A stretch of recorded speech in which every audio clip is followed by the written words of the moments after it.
4294. All right, welcome back, folks. And continuing into this segment, Michael Horn, Fred Dreyer with you here on CRN. Yeah, it's us, Fred. It's you. Come on.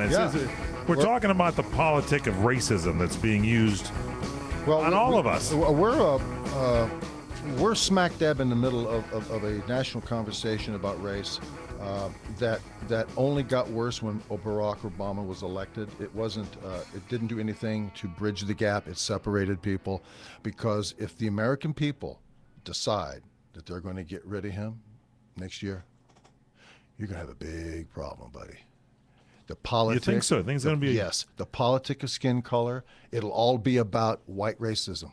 That's what it's going to be about. That's why we're starting to lead there now with these comments. Well, that's why I'm talking about. That's why I'm talking about race right now. Because they don't like the Tea Party either, do they? Well, they don't like the Tea Party anyway, and you know that is a racist group to them. So we've got something here we want to move into. I'm talking to Representative Frederica Wilson. Yeah, she's another racist, but she wants to talk about that. Give me that number 18 there, would you, David? While we discuss our very real concerns, let us all remember who the real enemy is.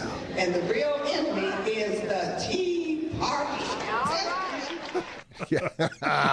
Tea Party. Yeah. That's who says we got to have enemies? Do you hear Republicans going around calling the Democrats the real enemy? I mean, it's like, come on, it's a political group, but this is an enemy. Well, there's a complete. Dig into your bunkers. There's a complete talking points list for whites and Republicans and conservatives, and there's another complete different set of circumstances for the left and the politic of skin color in this country.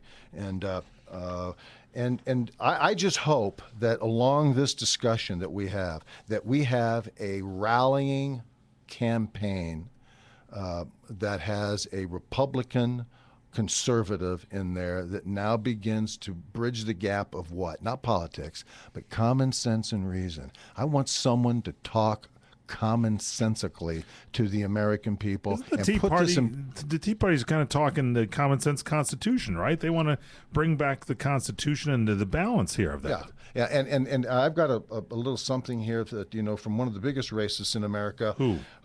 Maxine Waters. Oh boy. And she's got something. Again? She's got something to tell you down here. Give us number 5 there, Dave. This is a tough game. You can't be intimidated. You can't be frightened. As far as I'm concerned, the Tea Party can go straight to hell. Wow. Yeah, and another. Sounds like Hitler's Germany there for a second. So we've got Maxine, and then we've got Frederica Wilson, all attacking the Tea Party. Want to know why? Why? Because that is the heartland of racism, folks. That is exactly. Is that what the Tea Party stands for? That's exactly where we're going. Really? That's exactly where we're going. You watch. Label. You're going to see it branded. You're going to see the Tea Party branded as racist. They're already starting to do this. They're doing it now. They are doing it now. But you're going to start to see it, and I mentioned earlier that I saw Pat Cadell, on C-SPAN. On C-SPAN the other day, and he was really interesting. I think maybe next week we'll have some sound bites from Pat, but he was talking the way that I believe a politician, a Republican candidate, should talk to the American people about exactly what has happened in this country, what is happening, who's responsible, name names, and what we're going to do about it. And that structure is what I believe is going to resonate with the people. Whatever candidate shows itself to lead. And leading isn't saying, I got an idea. I figured out what 2 and 2 is. Break out of the pack and lead. Someone's got to break free. In order to lead doesn't mean you're solving the problem of the day. Everybody's walking around like, O.J. looking for the murder of his ex-wife and her boyfriend.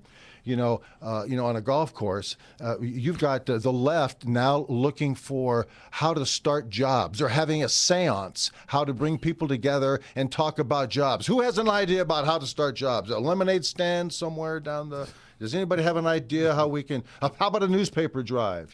How can we put America back together again? Here's how you do it. Get out of the way. Just get out of the way. Quit. Shrink government. Let the private sector work. How about capitalism? How about doing this? How about getting rid of all of government regulations and making sure that the people the reprobates who take people, who destroy the process of capitalism and business, like the Enron people, are put in jail.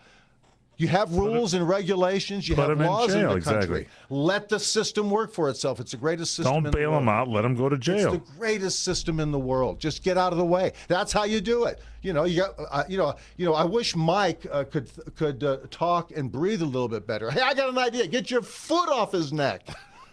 And maybe that might help the problem. Oh, I see. I've got my foot on his neck. That's not my foot, is it? No, it's not. No, I think it's Dave's, actually. Dave put his foot on my neck there for a while. In the other room. It's the truth, though. It's like get out and just allow things to move forward. It's the national order of things. That's how the country is founded. If a country gets into America, it's not Greece. Forget about bailing out these guys. It's not Greece, and it's not a country that is looking for the answers of how to be successful. This country is 237 plus years of age.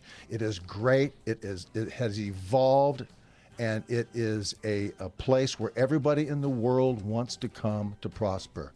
And I'll tell you, you're getting into a situation now where if you don't remove this guy and roll everything back, if you don't roll it all back, if he doesn't stand up and say, I want to get rid of Obamacare, I want to get rid of the Department of Energy, I want to get rid of education and National Endowment of Arts, I want to cut back everything and start naming names. If you don't have that, if you don't have that